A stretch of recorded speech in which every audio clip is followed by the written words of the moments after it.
After a 15-year absence from WWE Games, General Manager Mode has made its return to a WWE game. For many fans of this beloved mode, this is a big deal, as it's something that has been hyped by 2K themselves, and it's also something that fans have been wanting for years, even being the most popular thing asked in the WWE 2K20 feedback project.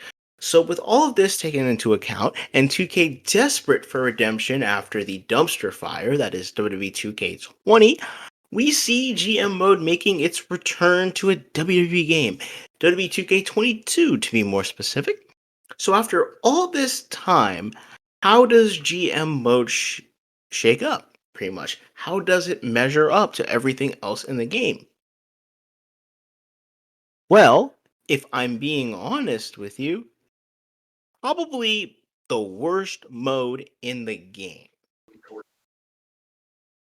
So let's start off with the intro. And the intro is honestly one of the best things about the mode. It does what it should. It gets you hyped to play this upcoming mode that you are about to enter. It even gives you the question, what kind of general manager will you be? While showing off a lot of the various GMs that have come and gone through WWE throughout the many years of the company. After the intro, you're granted a screen that shows 6 possible options for your GM, each having their own power card, which has a special ability to them. In my opinion, this isn't something that's bad. The intro itself, I think, is really well done. It's just when we have this intro of seeing all these different kinds of GMs to getting to this screen where there's only 5 or 6 to choose from, it's just a little disappointing. And we can be honest, we can basically port anyone into the slot. So if we wanted to, we could play as an Eric Bischoff or a Paul Heyman who's in the game but not as a GM. It just makes no sense, especially considering the fact that their power card is beginner's luck, which is something that isn't changeable. So after you select your options, you're taken to this menu to set up your options for the game. Now, one of the things I at least first noticed immediately, a lot of others have noticed immediately, is the fact that there's next to no way to do an online multiplayer version of this mode. This mode is strictly something offline. Now, for a lot of people, including myself, this is something that's just a letdown, as GM mode is something that lots of people play with friends, and it's a fun experience playing with friends if you played the SmackDown versus Raw series. You know how fun this mode is to have somebody to play the mode with you that isn't a computer. Don't get me wrong, playing the computer is fun to an extent in its own right, but it's more fun, I think, when you have a friend to play against. And I'm willing to cut it a little bit of slack because it is the first game that it is in, but in a way it's kind of unacceptable because it's something that I think a lot of us really wanted to see in the game. It was even a request in the feedback project. So to see it not here in this way is disappointing. Not only that, but also once you accept your opponent brands, as you'll see, there are 4 brands on the screen here to choose from. There are 4 brands that are Raw, SmackDown, NXT, and NXT UK. What you'll notice is that once you select your other brand, your opponent for the mode, the other 2 brands disappear.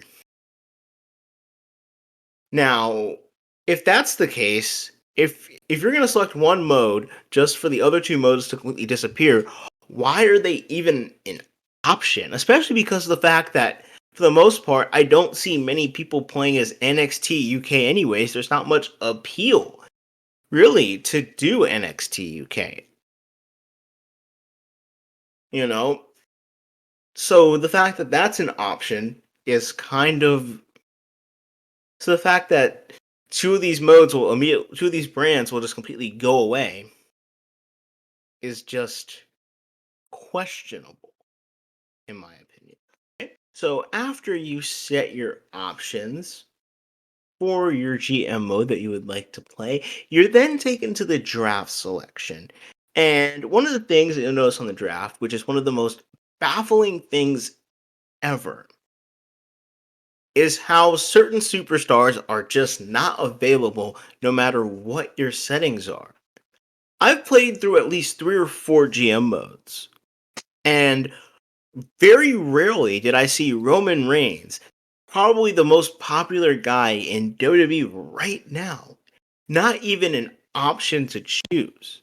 I've even seen Brock Lesnar, who's equally just as popular, if not more, considering his success outside of WWE, not even there, which is a joke. That is crazy how, in a lot of these ways, neither person can show up in your GM mode despite whatever option you set. That is just confusing. That makes zero sense. But the draft part isn't but the draft part is just minimal compared to what you're getting yourself into. And what I mean by getting yourself into is once you do everything after the draft. And after the draft, it basically works like this. You're forced to crown your 2 champions. That's right. There's only 2 title belts, only the world title and the women's title on the brand. There's no IC title, there's no US title, there's no NXT North American title, none. There's nothing. Not even that, but there's even no tag team options here, which is even more ridiculous considering the fact that you have an option to do tag team matches, but there's no title for these tag team matches, which makes tag team matches almost pointless to do in the game. You're also forced to select champions. The game will not progress until you crown a champion. It's not like the old SmackDown versus Raw games where you can leave it vacant and then have 2 people fight for the championship. That here is pretty much no, it's gone.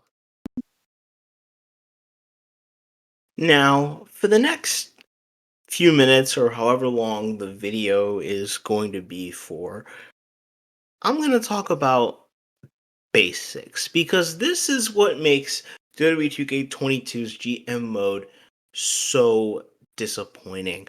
There's a difference between basics and the bare minimum. This is the a lot of the stuff here that you will see is the bare minimum for the game. Like and sometimes in some cases not even that.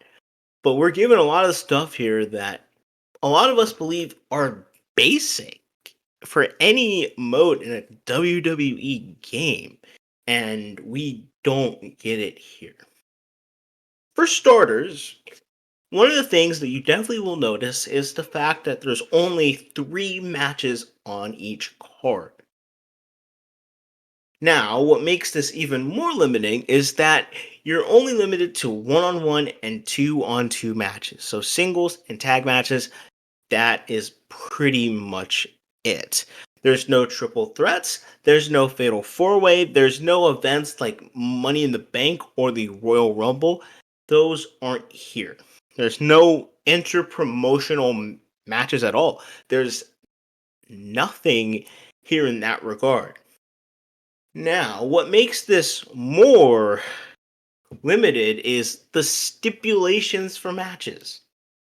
Because you're only limited to stuff like tables matches, extreme rules matches, TLC, and Hell in a Cell. I think those are like your only very matches, which from a WWE storyline standpoint, we don't get Hell in a Cell and TLC matches on Raw that often nowadays. So it doesn't make sense that on a standard episode of Raw and SmackDown, we're given these options of having a Hell in a Cell match because it's not realistic in a lot of ways. Not only that, but just it's primitive. You get you keep these matches going on for a while, and after a while they get stale. There's only so many times you can book a tables match before all of a sudden you realize I'm getting tired of tables match. But it also doesn't make sense in how the game does certain things. Like, first of all, when you go to set up your arena in your first show, you are absolutely forced to do your first show inside of a high school gym. N- Now, I'm not, I'm probably the most casual WWE fan compared to a lot of other people that are in my circle, but when does Raw and SmackDown take place in a high school gym?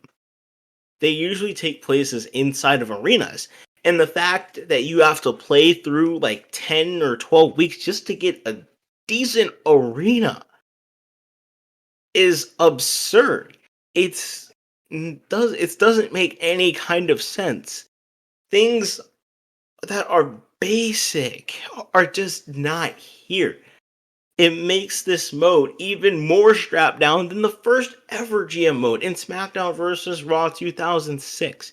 And that mode was probably the most primitive GM mode there was, but was also in a lot of ways the most simple. But this is just completely strapped down and it's primitive. And I'm not saying it needs to be exactly like how it was in the SmackDown versus Raw days. I'm not saying it needs to exactly be like that because, in my opinion, there are some things in the SmackDown versus Raw GM modes that I wasn't that much of a fan of. But I think it could have been better than this. I think this is too primitive. This is too basic. The same matches that you have to put on for 4 or 5 weeks, they get boring to put on after a while. And not only that, it just it's just not a fun experience if I'm just being honest. There are people who enjoy this mode, and hey, if you enjoy this mode, more power to you. But for me and for a lot of other people, we expected more, especially because 2K took a year, even 2 years, if you ask some people, off to make the next WWE game. And the fact that they've taken this time off and we still have a mode this primitive just doesn't make any kind of sense.